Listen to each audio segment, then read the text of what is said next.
নমস্কাৰ বন্ধুসকল, মই আপোনালোক সকলোকে মোৰ চেনেললৈ স্বাগতম জনাইছোঁ। বন্ধুসকল, মোৰ নাম গোবিন্দ ৰাজ কৰ্ম, এজন এষ্ট্ৰবাস্তু এক্সপাৰ্ট নিউমেৰলজিষ্ট। বন্ধুসকল, আপোনালোকৰ সুবিধাৰ্থে মই চেনেলটোত আপোনালোকৰ বিভিন্ন সমস্যাৰ সমাধানৰ উপায়সমূহৰ সম্পৰ্কে আলোচনা কৰি থাকোঁ। গতিকে যদিহে আপোনালোকৰ মোৰ চেনেলৰ ভিডিঅ'সমূহ চাই ভাল লাগে, অনুগ্ৰহ কৰি মোৰ চেনেলটো ছাবস্ক্ৰাইব কৰিব, ভিডিঅ'সমূহ লাইক কৰিব, কমেণ্ট কৰিব আৰু যিমান পাৰে শ্বেয়াৰ কৰিব। বন্ধুসকল, আজি মই আপোনালোকৰ লগত এটা বিশেষ উপায় সম্পৰ্কে আলোচনা কৰিবলৈ আগবাঢ়িছোঁ। বন্ধুসকল, আমি সকলোৱে বিচাৰোঁ যে আমাৰ প্ৰত্যেক দিনে সুখ সমৃদ্ধি বৃদ্ধি পাওক, ধন টকা পইচাৰ পৰিমাণ বৃদ্ধি পাওক, আমাৰ মনৰ ইচ্ছাবিলাক পূৰ্ণ হওক, আমি য'তে যাওঁ ততে মান সন্মান আমি লাভ কৰোঁ।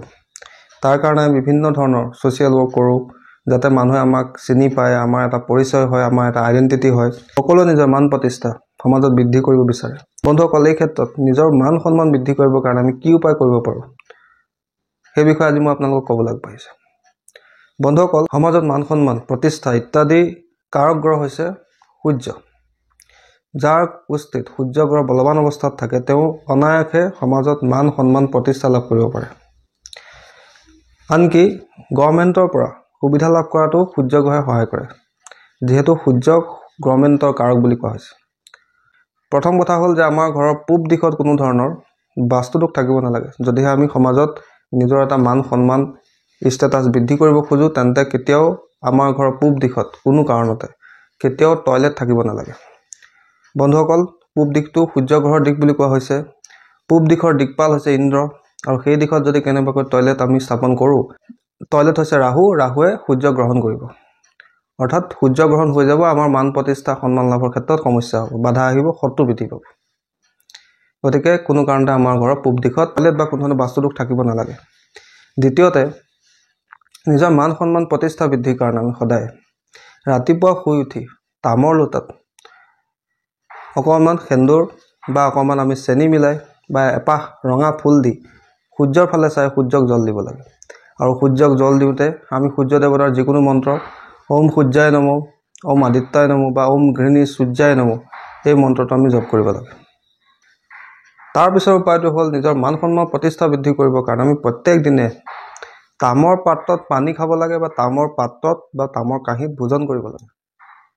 এনে কৰিলে আমাৰ স্বাস্থ্যও ভালে থাকে, আমাৰ স্বাস্থ্য বলৱান হয়, আমাৰ ইমিউনিটি ষ্ট্ৰং হয়, তাৰ লগতে সূৰ্য গ্ৰহো ষ্ট্ৰং হয়, যাৰ জৰিয়তে আমাৰ মান প্ৰতিষ্ঠা লাভৰ ক্ষেত্ৰত সহায় হয়।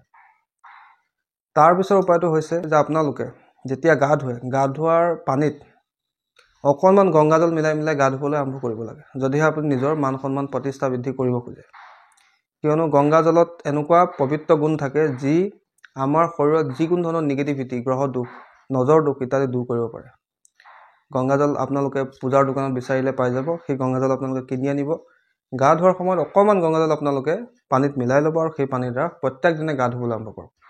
সূৰ্যক বলৱান কৰি নিজৰ মান সন্মান প্ৰতিষ্ঠা বৃদ্ধি কৰিবৰ কাৰণে আৰু আমি আন এটা সৰু উপায় কৰিব পাৰোঁ, যে আমি আমাৰ ঘৰৰ পূব দিশত যিখন ৱাল আছে, সেই পূব দিশৰ ৱালত আমি এটা তামৰ সূৰ্য লগাই ৰাখিব পাৰোঁ। এনে কৰিলে আমাৰ গভৰ্ণমেণ্টৰ পৰা ছাপোৰ্টো বৃদ্ধি পায়, সূৰ্য গ্ৰহো বলৱান হয়, মান সন্মান প্ৰতিষ্ঠাও বৃদ্ধি হয়। যদি আমি কিবা গভৰ্ণমেণ্ট চাকৰিৰ কাৰণে চেষ্টা কৰি আছোঁ, সেই ক্ষেত্ৰত আমাক সেই তামৰ সূৰ্য সহায় কৰিব পাৰে। তাৰোপৰি সূৰ্য গ্ৰহক বলৱান কৰিবৰ কাৰণে আমি সূৰ্য গ্ৰহৰ যিজোপা গছ, যাক কোৱা হয় বগা আকন গছ, য'ত বগা বগা ফুল ফুলে আকন গছ আপোনালোকে নিশ্চয় চিনি পায়, যাক সফেদ আৰ্ক বুলি কোৱা হয়। সেই বগা আকনৰ গছ আপোনালোকে নিজৰ ঘৰৰ পূব দিশত লগাব লাগে। কোনো ধৰ্মস্থানত, পাব্লিক প্লেছত আপোনালোকে এই বগা আকন গছ ৰোপণ কৰিব পাৰে। তাৰোপৰি নিজৰ মান প্ৰতিষ্ঠা বৃদ্ধি কৰিবৰ কাৰণে আমি ৰবিবাৰৰ দিনটোত নিমখ সেৱন কৰাৰ পৰা বিৰত থাকিব লাগে। বন্ধুসকল, যদি আমি ৰবিবাৰৰ দিনা নিমখ খাওঁ, তেন্তে আমাৰ সূৰ্য গ্ৰহ দুৰ্বল হয় বুলি কোৱা হৈছে। সেইকাৰণে যদি আমি নিজৰ মান সন্মান বৃদ্ধি কৰিব খোজোঁ, নিজৰ সন্মান বৃদ্ধি কৰিব খোজোঁ, তেন্তে সেই ক্ষেত্ৰত আমি ৰবিবাৰৰ দিনা নিমখ খোৱাৰ পৰা বিৰত থাকিব লাগে। তাৰোপৰি আমি নিজৰ মান সন্মান বৃদ্ধি কৰিবৰ কাৰণে আৰু এটা সৰু উপায় কৰিব পাৰোঁ। শুই উঠাৰ পিছত তামৰ গ্লাছত এক গিলাচ পানী ল'ব লাগে। পানী লৈ সেই পানীত ওম সূৰ্যায় নমঃ এই মন্ত্ৰটো 11 বাৰ জপ কৰি 11টা ফু দিব লাগে। তাৰপিছতে এটুকুৰা গুড় লৈ ল'ব লাগে। সেই গুড় টুকুৰা আৰু সেই পানী আপুনি সূৰ্যৰ ফালে চাই সেৱন কৰিব লাগে। অৰ্থাৎ আপোনালোকে এটা তামৰ গ্লাছত পানী লৈ ল'ব এক গিলাচ, আৰু সূৰ্যৰ দেৱতাৰ যিটো বীজ মন্ত্ৰ ওম সূৰ্যায় নমঃ, এইটো 11 বাৰ ক'ব আৰু 11টা ফু দিব। আৰু সেই পানীখিনি সেৱন কৰিব। তাৰ লগতে এটুকুৰা গুড় আপোনালোকে সেৱন কৰিব। বন্ধুসকল, এই গোটেইকেইটা উপায় একেবাৰে সহজ উপায়। আপোনালোকে অনায়াসে এই উপায়কেইটা কৰিব পাৰিব। এই উপায়কেইটা অত্যন্ত শক্তিশালী আৰু পৰীক্ষিত উপায়।